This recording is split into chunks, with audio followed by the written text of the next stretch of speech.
하나님의 말씀 누가복음 2장 1절로 21절입니다. 제가 봉독합니다. 그때에 가이사 아구스도가 영을 내려 천하로 다 호적하라 하였으니 이 호적은 구레뇨가 수리아 총독이 되었을 때에 처음 한 것이라. 모든 사람이 호적하러 각각 고향으로 돌아가매 요셉도 다윗의 집 족속이므로 갈릴리 나사렛 동네에서 유대를 향하여 베들레헴이라 하는 다윗의 동네로 그 약혼한 마리아와 함께 호적하러 올라가니 마리아가 이미 잉태하였더라. 거기 있을 그때에 해산할 날이 차서 첫 아들을 낳아 강보로 싸서 구유에 뉘었으니 이는 여관에 있을 곳이 없음이러라. 그 지역의 목자들이 밤에 밖에서 자기 양떼를 지키더니 주의 사자가 곁에 서고 주의 영광이 그들을 두루 비춤에 크게 무서워하는지라. 천사가 이르되 무서워하지 말라. 보라, 내가 온 백성에게 미칠 큰 기쁨의 좋은 소식을 너희에게 전하노라. 오늘 다윗의 동네에 너희를 위하여 구주가 나셨으니 곧 그리스도 주시니라.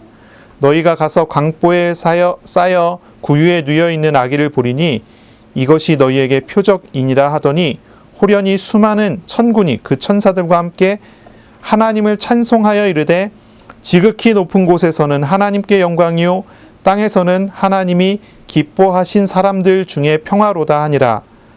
천사들이 떠나 하늘로 올라가니 목자가 서로 말하되 이제 베들레헴으로 가서 주께서 우리에게 알리신 바 이 이루어진 일을 보자 하고 빨리 가서 마리아와 요셉과 구유에 누인 아기를 찾아서 보고 천사가 자기들에게 이 아기에 대하여 말한 것을 전하니 듣는 자가 다 목자들이 그들에게 말한 것을 놀랍게 여기되 마리아는 이 모든 말을 마음에 새기어 생각하니라.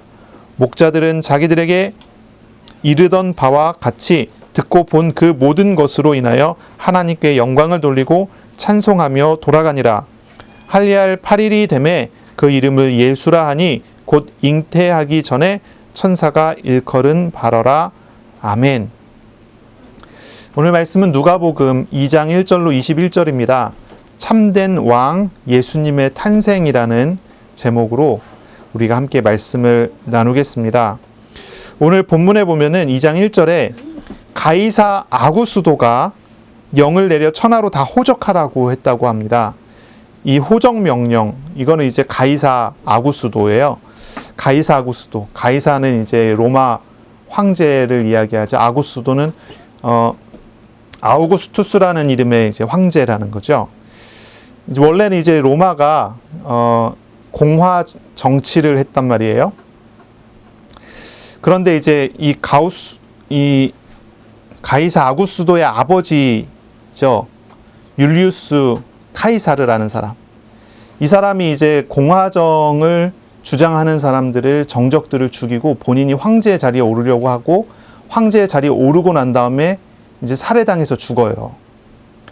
그렇게 됐을 때 이제 이 율리우스 카이사르의 유언에 의해서 양 아들인 이 아우구스투스, 이 원래는 이제 옥타비아누스라는 이름을 가지고 있는 사람인데 이 사람이 이제 왕이 되거든요. 이제 황제가 된단 말이에요.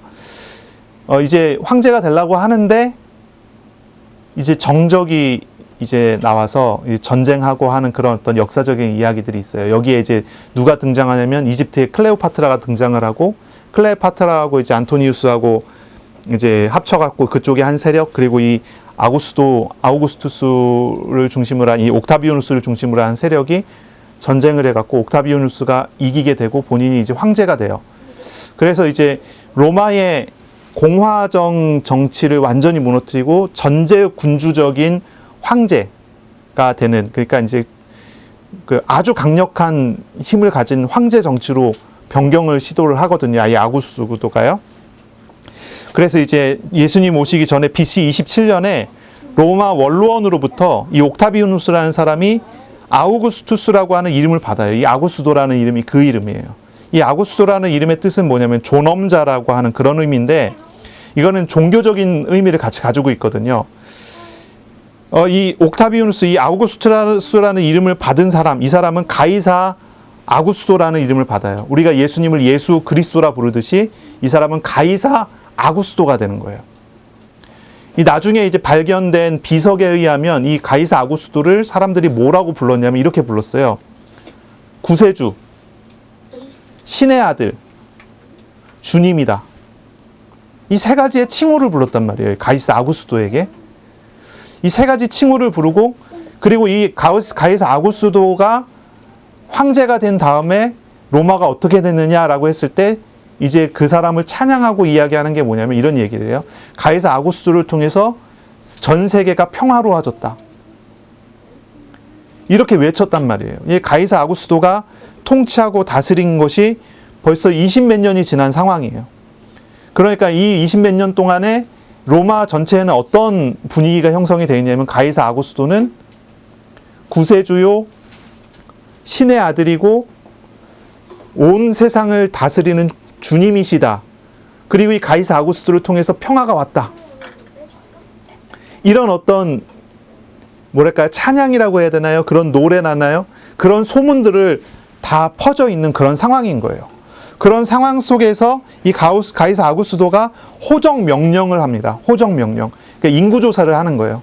다 이제 자기 고향으로 돌아가서, 고향이라기보다는 자기의 이제 호적지로 돌아가서 호적을 신고를 하라는 거죠. 인구조사를 하는 거예요. 인구조사의 이유는 뭐냐면 이제 두 가지 정도로 보죠. 뭐냐면 첫째는 이제 세금을 걷기 위한 인구조사예요.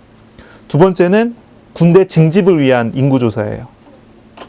근데 이제 이 유대 땅에서는 군대 징집은 제외를 하고 세금을 걷기 위한 인구조사를 하는 거예요. 이 가이사 아구스토는 호적 명령을 내리는데 이제 유대뿐만이 아니라 온 로마 통치 영역 전체에 대한 명령을 내려요. 이 당시 세계 속에서는 세상 통치, 전 세계라고 해도 과언이 아닐 정도로 이 가이사 아구스도를 통해서 굉장한 정복 전쟁을 일으켜서 그 야만인의 영역이라고 할 수 있는 지역들을 제외한 문명이 어느 정도 돼 있는 모든 지역은 다 이 로마가 정복을 다 한 상황이거든요. 그러니까 전 세계 온 천하에 호적 명령을 내렸다. 이제 이렇게 얘기가 되는 거예요. 온 세계에 이제 호적 명령을 내렸어요. 이 호적 명령을 듣게 된 이 상황 속에서 유대인들은 어떻습니까? 유대인들은 단순한 호적 명령이 아니에요. 이건 단순한 호적 명령이 아니거든요. 뭐냐면 이제 로마 황제에 대한 숭배, 황제 숭배하고 같이 연결되어 있는 그런 세금을 걷게 되는 그런 거거든요.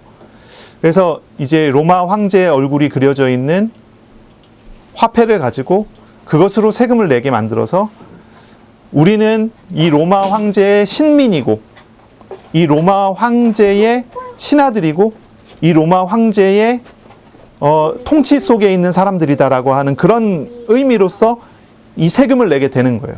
이제 아까 세 가지 얘기했죠. 구세주요, 신의 아들이요, 온 세상을 주권을 가지고 있는 주님이시라고 하는 이 세 가지의 내용을 담아져 있는 그 세 가지 속에 통치 속에 그 종교적인 정치적인 통치 속에 있는 백성이라는 의미로 돈을 내게 되는 거란 말이에요. 그러니까 이제 유대인들 사회에서는 받아들이기 참 어려운 상황이죠. 그런데 강제적으로 그렇게 돼 있기 때문에 그렇게 세금을 안 낼 수도 없는 그런 상황이에요.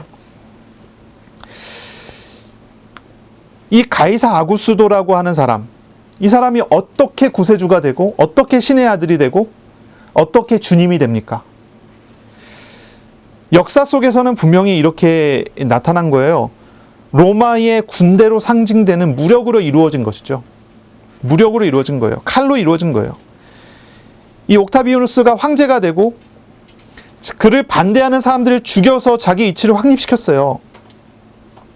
물론 그 뒤에 이제 아구스도가 로마의 포럼을 건설한다든지 그리고 도서관을 짓고 대중들이 뭐랄까요? 찬양할 만한 어떤 그런 구경거리들을 많이 만들어냈어요.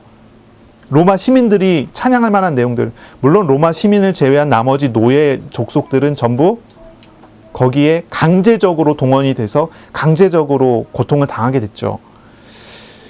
평화가 이루어졌다라고 외쳤지만 실제로 그 평화는 로마 시민들에게만 이루어진 평화고 나머지 모든 사람들에게는 고통이 이루어진 거죠. 무력으로 이루어진 통치, 무력으로 이루어진 그런 호칭을 받게 된 거예요. 이 아구스도가 신적인 존재가 될 수 있는 것은 강한 무력을 가진 정치적인 지도자였기 때문이에요. 이 아구스도는요, 힘으로 모든 것을 다스렸어요. 힘으로 빼앗았어요. 마음대로 힘으로 모든 것을 다 할 수 있었어요. 우리는요, 이 단어에서 이제 2장 1절에 나오는 가이사 아구스도라는 이 단어에서 세상 권력을 상징하는 인물, 이렇게 우리가 읽으면 되고요. 지금으로 우리가 연결해 갖고 생각한다면 어떨까요? 지금은 이제 뭐 군대와 칼로 다스리는 시대는 아니잖아요. 뭘로 다스립니까? 돈과 이제 그런 걸로 다스리죠. 이제 그런 것으로 우리가 이제 생각을 하면, 자본주의 사회에서 돈으로 이루어지는 어떤 그런 권력으로 생각하면 크게 다르지 않는 그런 인물이 돼요. 그런데 어떻습니까? 자, 2장 1절부터 다시 보겠습니다. 그때의 가이사 아구스도가 영을 내려 천하로 다 호적하라라고 하는 명령을 내렸거든요. 그 명령에 의해서 이제 각 사람들이 3절에 모든 사람이 호적하로 각각 고향으로 돌아가게 되는데, 요셉은 다윗 집의 족속이었기 때문에 갈릴리 나사렛 동네에서 유대를 향하여 베들레헴이라는 다윗의 동네까지 갑니다. 한 110km 정도 되는 거리인데요. 거기를 이제 가요. 임신해갖고 배가 이제 불러있는 마리아를 데리고 갑니다. 약혼한 상태예요. 아직 결혼하지 않았고 약혼한 상태의 마리아를 데리고 가요. 그리고 거기에 도착해서 머무르고 있어요. 머무르고 있는 그때에 며칠이나 머물렀는지 모르겠지만 상당한 기간을 머무른 것 같아요. 그래서 거기 있는 그때에 해산할 날이 차서 첫 아이를 낳아서 강보에 싸서 구유에 누였어요. 이는 여관에 있을 곳이 없었기 때문이에요. 가이사 아구스도가 다스리는 세계 속에서 누가는 뭐라고 합니까? 진정한 구세주며 하나님의 아들이며 주님 되시는 예수께서 나셨다라고 하는 거예요.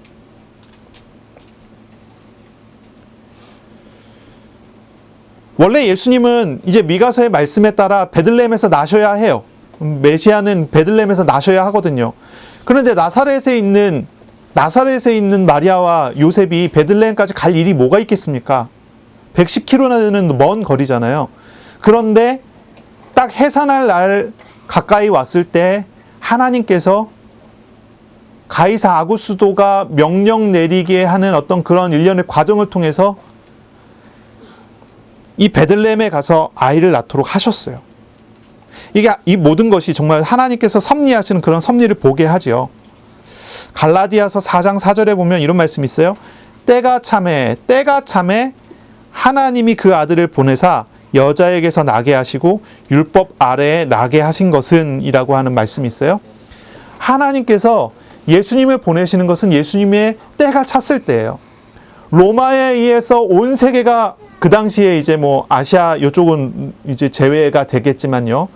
그 유럽의 그 세계 속에서 그 세계가 야만인의 땅이라고 할 수 있는 땅을 제외한 거의 그 지역과 그 세계를 준비하셨어요. 로마에서 통일이 됐죠.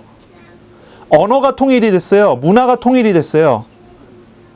언어는 헬라어를 사용하게 됐고 문화는 헬레니즘 문화가 장악한 그런 상황이에요.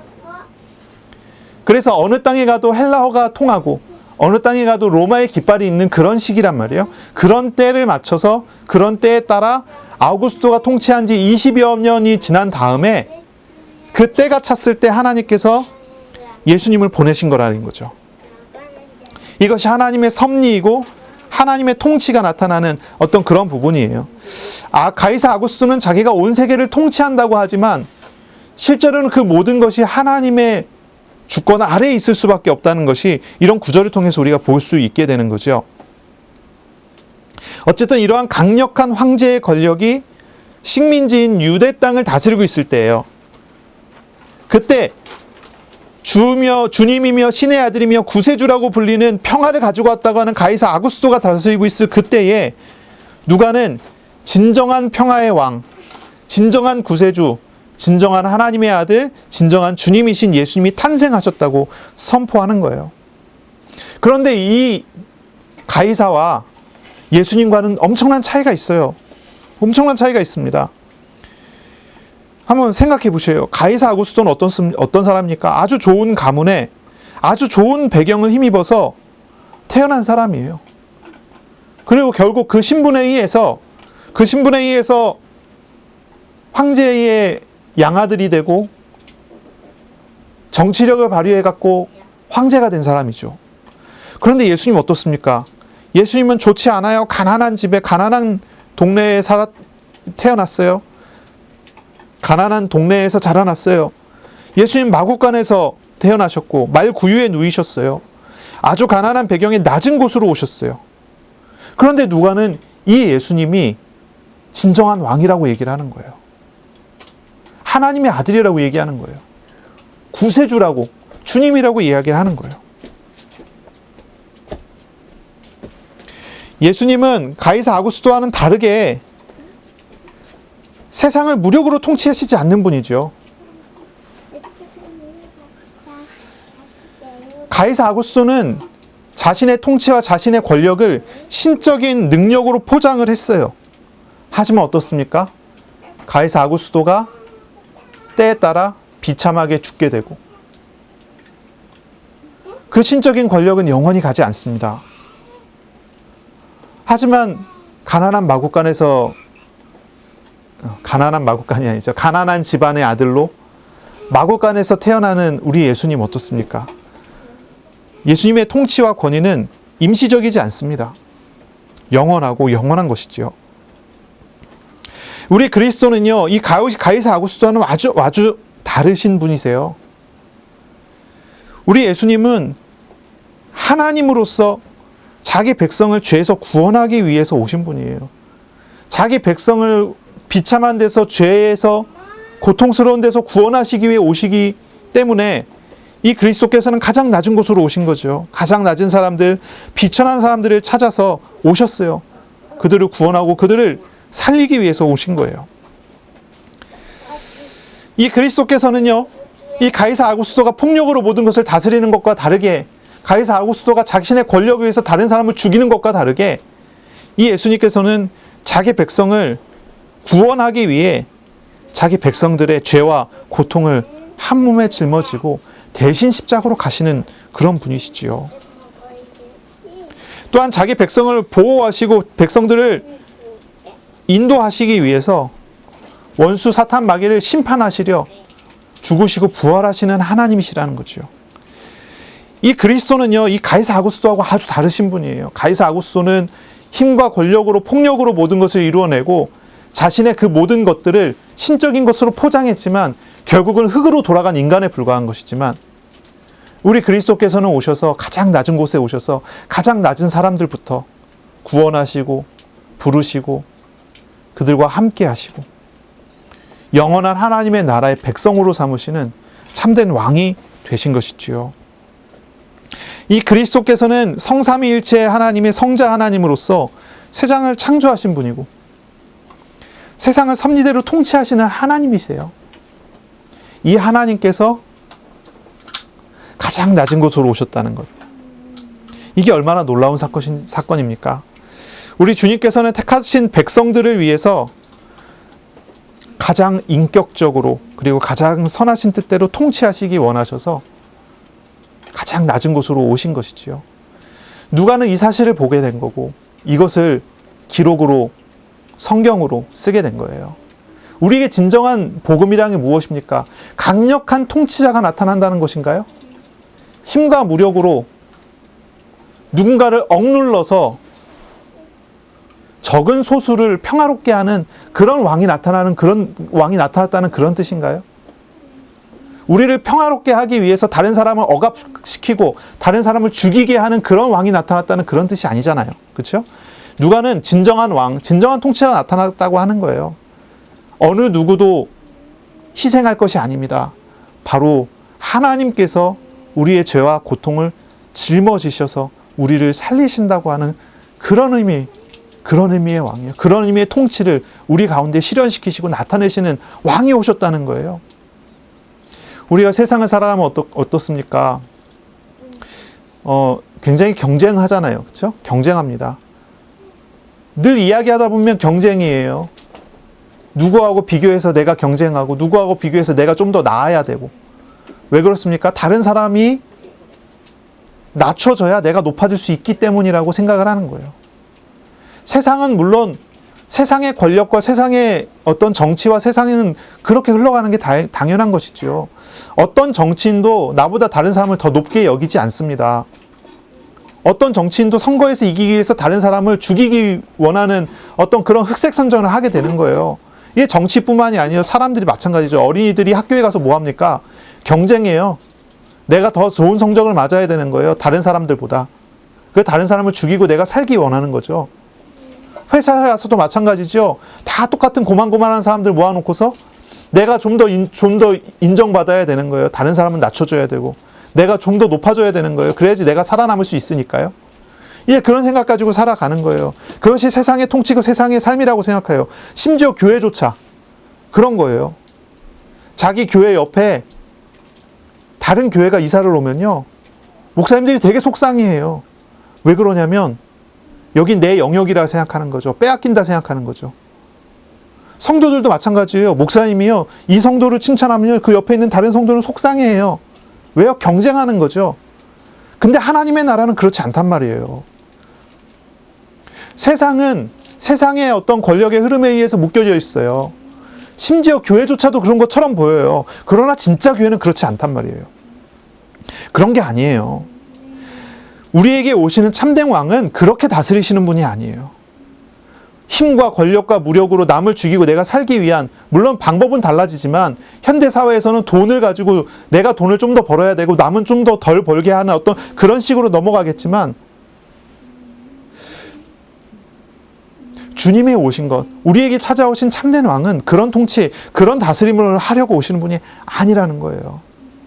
나를 살게 하고 다른 사람을 살게 하는 섬김의 왕이시죠. 섬기기 위해 오셨어요. 남을 자기 마음대로 휘두르러 오신 게 아니에요. 섬기기 위해 오셨어요. 하나님께서는 우리를 함부로 대하시지 않아요. 하나님께서 나를 막 휘두르시지 않아요. 기계적으로 이렇게 해라 저렇게 해라 명령하고 그렇게 안 하면은 징계하고 그런 식으로 하지 않아요. 우리 하나님께서는 인격적으로 부르시고 인격적으로 대하시고 인격적으로 인도하세요. 우리가 지난 세월을 돌이켜봤을 때 그렇지 않습니까?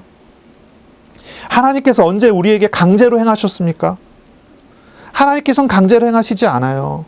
우리가 우리의 죄와 우리의 문제 때문에 스스로 시험을 당하여 넘어질지라도 하나님께서는 강제로 행하지 않고 오랜 시간 인내하고 기다리며 끊임없이 말씀하시고 주의 뜻을 알게 하시고 그러지 않습니까? 정말 위험해질 때는 보호하시고 인내하시고 도우시지 않습니까?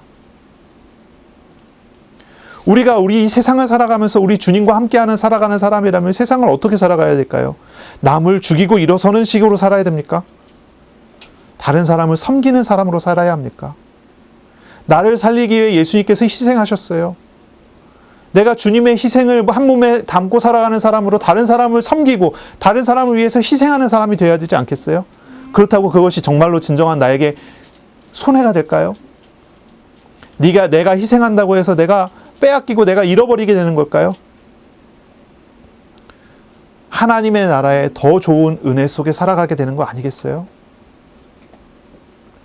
내가 하나님의 은혜를 입고 살아가는 사람으로서 다른 사람을 섬기면요, 나는 하나님의 나라에 상급을 받아가는 사람으로 살아가는 거예요. 모든 것을 다 희생하고 헌신하고 나눠주는 것처럼 보여요? 그럼 내가 아무것도 없어갖고 거지가 될 것 같지요? 전혀 그렇지 않아요. 하나님이 동행하는 사람이에요. 하나님이 상을 주고 인도하시는 사람이에요. 어떻게 살아가겠습니까?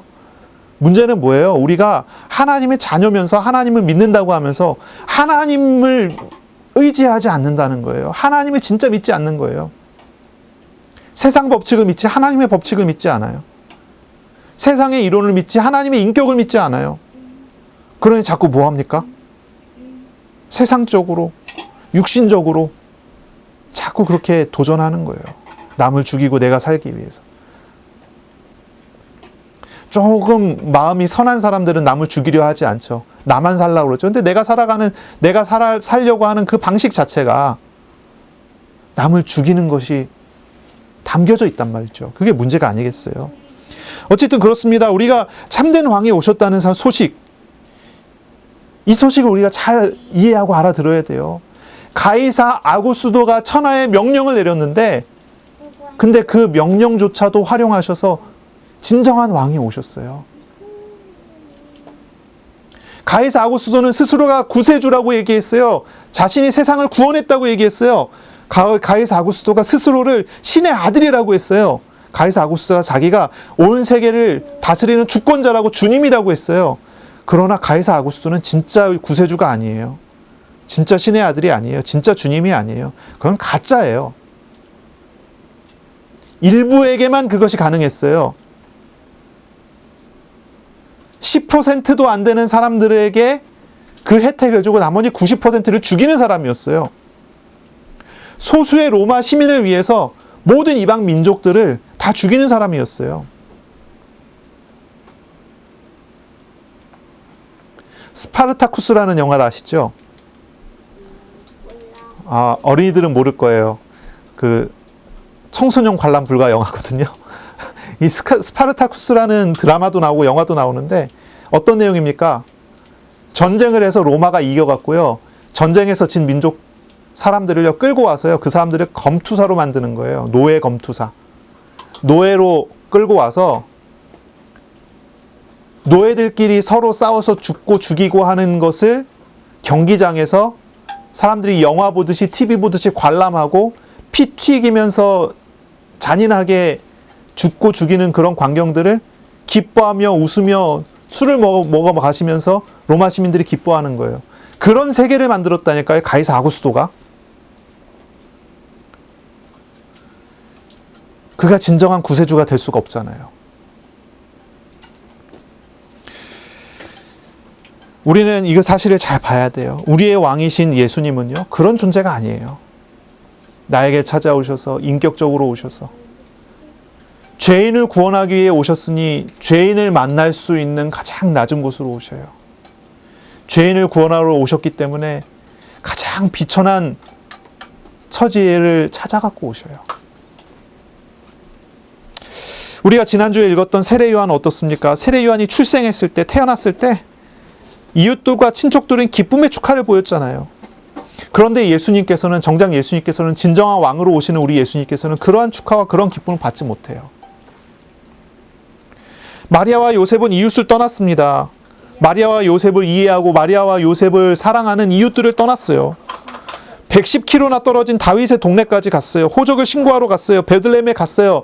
갔다가 금방 돌아올 줄 알았는데 돌아올 수가 없었어요. 거기 머물러야 했어요. 무슨 일이 있었는지는 잘 모르겠어요.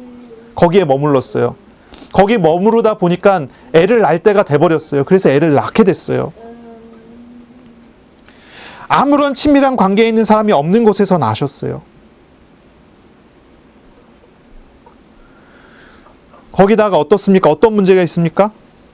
7절에 보니까 그렇죠. 첫 아들을 낳아 강보에 싸서 구유에 누였으니 이는 여관에 있을 곳이 없음이로라. 아기를 가져서 임신해서 배가 불렀어요. 해산할 때가 됐어요. 그러면 자리를 양보해 줄 수도 있는데 아무도 배려하지 않아요. 아무도 양보하지 않아요.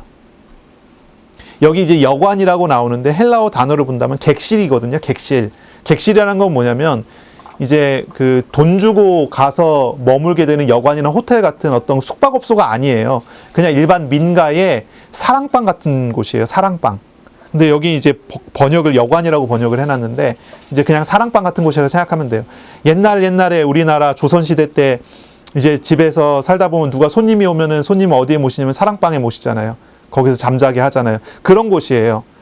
그래서 이제 보면은 이제 당시에 이제 집들을 보면은 집이 이렇게 네모나게 있다고 하면은 가운데는 이제 주인들이 사는 장소고요. 방이고요.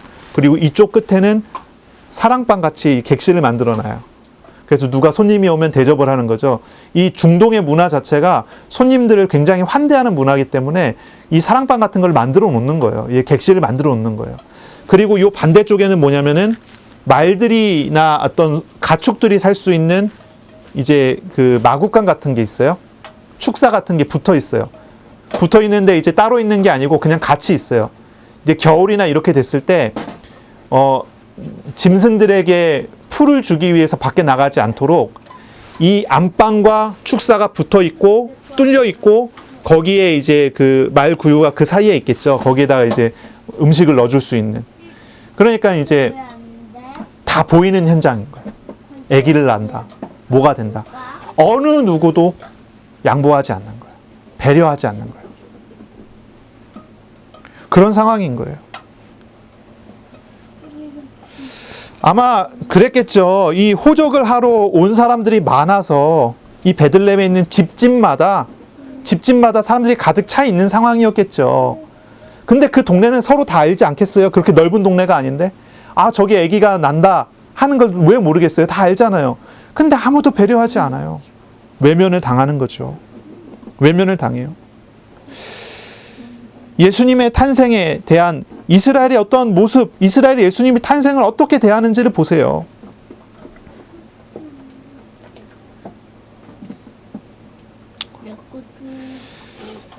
요한복음 1장에 보면요, 그리스도께서 자기 땅에 오셨지만 아무도 영접하지 않았다고 했어요. 그리스도께서 하나님께서 자기 백성에게 왔지만 자기 백성들이 예수님을 영접하려고 하지 않아요. 왜 그랬을까요? 왜 그랬을까요? 한번 생각해 보세요. 왜 그랬을까요? 예수님이 오셨는데 왜 예수님이 영접 안 했을까요? 이유는 단순해요. 자신들이 요구하는, 자신들이 필요로 하는 메시아의 모습이 아니었기 때문이에요. 아직 결혼하지 않은, 약혼되어져 있는 상황에 불과한 마리아, 배가 불렀어요. 아기를 낳아요. 다들 외면하는 거예요. 외면하는 거예요. 저 부정한 여자다 그러고. 외면하는 거예요. 아니, 그럼 요셉이나 마리아가 부자라도 됐으면 누군가 배려해 줬을지도 모르겠어요. 근데 가난한 저 시골 나사렛에서 왔다 그랬거든요. 아무도 받아들일 필요가 없는 거예요. 받아들일 이유가 없는 거예요. 어울리지 말자는 거예요. 저들과 함께 있지 말자는 거예요. 이 이스라엘 사람들의 모습은 지금 현대인들의 모습과 전혀 다르지 않은 것 같아요. 내게 유익이 있을 것 같으면 영접해 줄 건데, 배려해 줄 건데, 나에게 전혀 유익이 있을 것 같지 않아요. 그래, 외면하는 거 아니겠어요?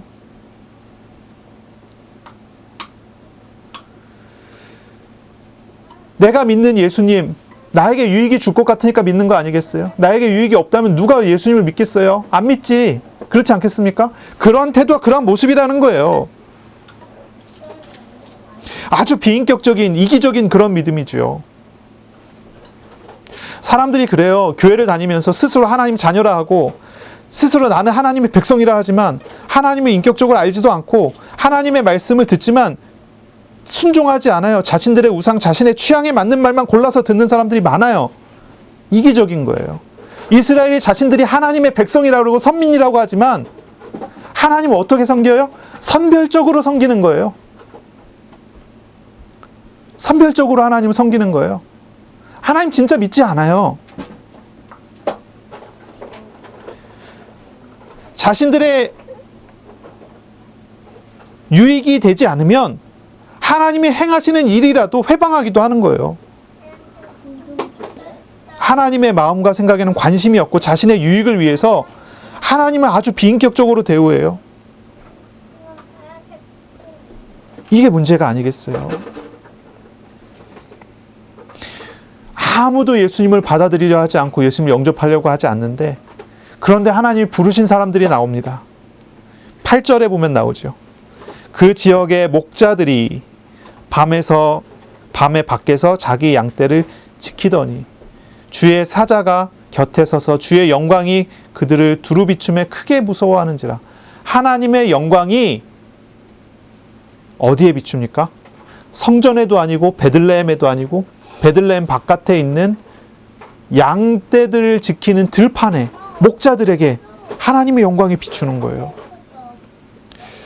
신적인 영광, 하나님의 영광이 양치는 들판에 나타나요. 성전도 아니고 선민이라고 하는 이스라엘 어떤 사람들도 아니고요. 왜 그곳에 하나님의 영광이 나타납니까? 하나님이 찾는 사람들이 거기에 있었기 때문입니다. 하나님의 찾는 사람들이 거기에 있었기 때문이에요.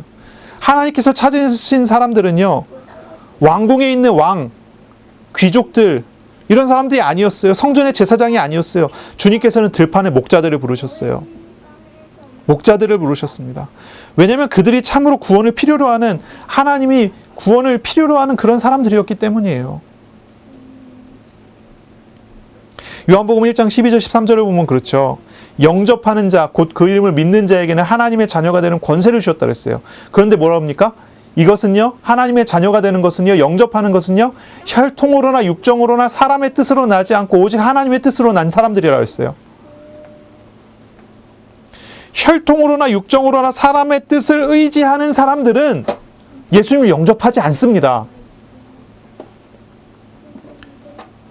왜 그렇습니까? 이들이 의지하는 것은 혈통으로나 육정으로나 사람의 뜻이기 때문이에요. 우리 예수님은 그러한 것을 충족시키지 않기 때문이에요. 그런 예수님 영접하지 않아요. 그런데 보세요. 주님이 택하신 사람들은 어떤 사람들입니까? 들판의 목자들은 어떤 사람들입니까? 혈통도 없습니다. 육정도 없습니다. 사람의 뜻으로도 어떻게 할 수 없는 사람들입니다. 아무것도 가지지 않은 사람들입니다. 그러니 주님께서 그들을 부르시는데 그들은 하나님의 은혜에 감사하며 따라오는 사람들입니다. 이 목자들은 어떤 사람들입니까? 이 목자들. 이 이스라엘의 격언을 보면 이제 모세나 다윗, 이 다윗도 목자를 했잖아요. 목동을 했잖아요. 모세도 목동을 했지 않습니까? 40년이나 미디안 광야에서 목동을 했잖아요. 이 다윗이나 모세를 예를 들어서 목자를 해보지 않은 사람은 위대한 통치자가 될 수 없다는 그런 말도 있어요. 이 이스라엘 격언에. 하지만 이 당시에 목자들은요, 위대한 사람들이 아니에요. 하층민이에요. 사람들에게 아주 차별받는 사람들이에요. 이들은 유목민들처럼 낮에나 밤에나 양을 치러 들에 나가 있어야 되는 사람이에요. 그래서 이제 유대인을 가르치는 이제 도구죠. 탈무드나 미드라시 같은 걸 이렇게 찾아보면 목자들은 어떤 사람들이냐면 믿을 만한 사람이 못 되는 사람들이라는 거예요. 이 목자들은 재판이 벌어졌을 때 증인으로 나갈 수 있는 자격도 없어요. 안 돼요. 들어가 있어요. 안 돼요. 저기 들어가 있어요. 네. 목자들은요, 차별받아요. 재판의 증인으로 설 수도 없고, 또한 이 목자들이라고 하는 사람들은 무식한 사람들의 상징이에요. 때로는 강도나 도둑이나 세리 같은 범죄자로 취급을 당하기도 해요. 그래서 이제 목자들이다 그러면요, 그냥 뭐 범죄자들처럼, 부정한 사람들처럼 그렇게 취급당하는 그런 존재들이라는 거예요. 이 사람들은 정말로 비천한 사람들이죠. 자기 것이 아무것도 없는 사람들이에요. 의지할 것이 없는 사람들이에요. 하지만 우리 주님께서는 천사를 보내셔서 이들을 부르셨어요. 가장 낮은 신분 중에 하나의 신분을 가지고 있는 이 사람들을 부르셨어요. 그리고 그들을 주님이 영접하도록 하셨어요. 그들의 신분을 높이신 거죠. 왜 하나님께서 그들을 부르셨습니까? 왜 부르셨습니까? 주께서 그들을 불쌍히 여기셨기 때문이에요. 긍휼히 여기신 것이죠. 우리 예수님께서 왜 말구유에 누우셨습니까? 이들을 긍휼히 여기셨기 때문이에요. 우리 주님께서 천사들을 통해서 이 목자들에게 표적을 하나 줬어요. 표적이 뭡니까? 이 표적이 참 놀라워요. 표적이 뭐예요? 12절을 한번 보세요. 너희가 가서 강보에 쌓여 말 구유에 누여있는 아기를 보이리니 이것이 너희에게 표적이니라. 아주 놀라운 이야기를 들었어요. 그럴 수가 없잖아요. 아이가 태어났는데 아이가 왜 말 구유에 눕습니까? 안방에 눕든지 하다못해 사랑방이라도 누워야 되지 않겠어요? 그런데 마국간에 말 구유에 눕는 아기가 있대요. 이것이 너희에게 표적이래요. 목자들에게 주신 표적이에요. 그리고 가서 봤어요. 빨리 갔습니다. 베들레헴으로 빨리 갔어요. 16절에 목자들이 갔습니다. 빨리 가서 마리아와 요셉과 구유에 누인 아기를 보았습니다. 그리고 그 표적이 사실이라는 것을 알았습니다. 천사가 와서 가르쳐준 것이 사실이라는 걸 알았습니다. 구세주요, 하나님의 아들이요, 주님이 우리에게 오셨다는 사실을 알았어요. 놀라운 표적이죠. 놀라운 표적이에요. 이들을 긍휼히 여기셨기 때문이에요. 비천한 사람들을 구원하시기 위해 오신 우리 예수님은 가장 비천한 사람들이 만날 수 있는 장소에 계셨어요. 이 목자들이 안방에 있는 사람을 만날 수 있겠습니까? 안방에 있는 사람 만나러 문 열고 들어가겠습니까? 매를 맞지 않으면 다행이 아니겠어요? 그러나 마구간에 말 구유에 누이셔. 이 비천한 사람들이 예수님을 영접할 수 있는 은혜를 주신 거죠. 우리 예수님께서 말 구유에 누우신 이유가 이런 것입니다. 죄인을 구원하기 위해, 비천한 사람들을 살리기 위해 가장 낮은 곳에 임하신 것이죠. 이 누가복음 5장 31절 32절에 보면 예수님께서 이런 말씀을 하세요. 예수님께 누군가 질문했어요. 예수님, 왜 저 더러운 죄인들, 세리들과 같이 어울리십니까?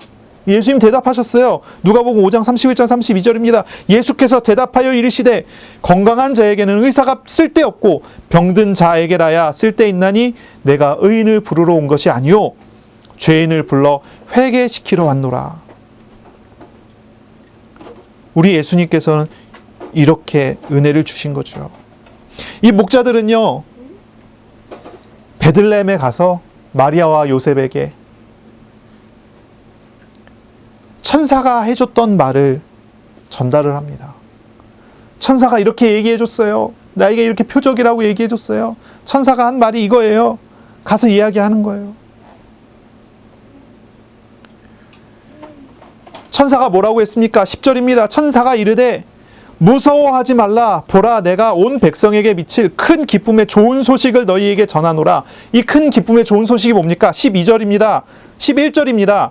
오늘 다윗의 동네에 너희를 위하여 구세주가 나셨으니 곧 그리스도, 하나님의 아들 그리스도 주님이시, 통치하시는 주님이시다라고 하는 그런 이야기를 하는 거예요. 이 세 가지를 이야기하는 거예요.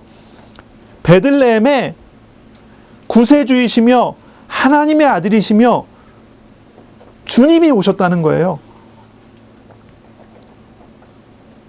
바로 이 이야기를 가서 전달을 하는 거예요.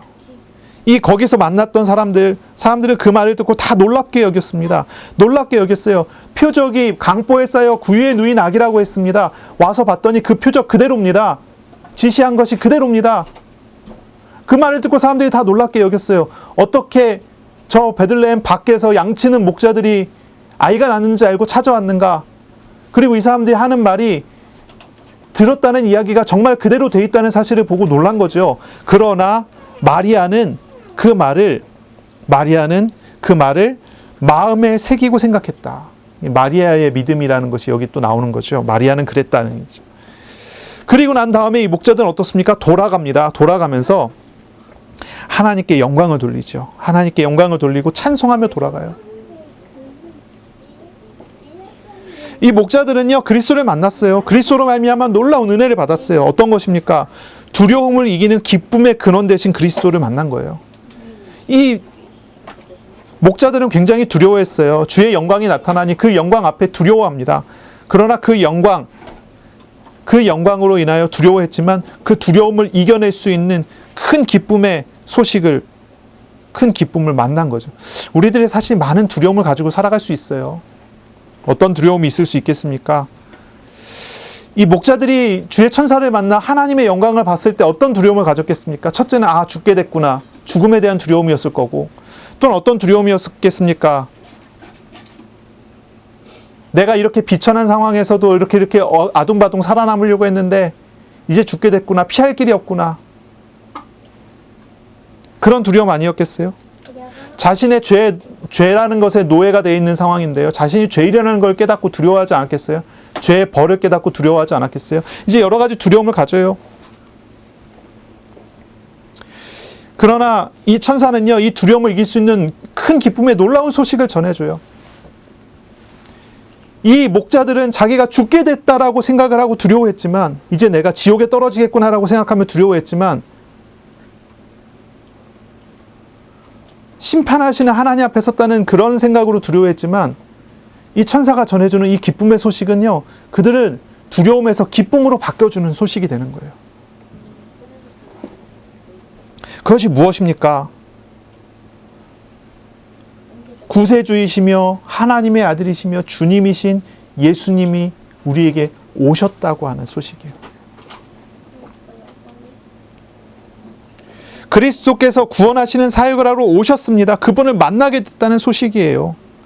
그리스도가 지금 나를 만나 주신다는 거예요. 이것이 두려움을 이기는 기쁨의 소식이 되는 거죠.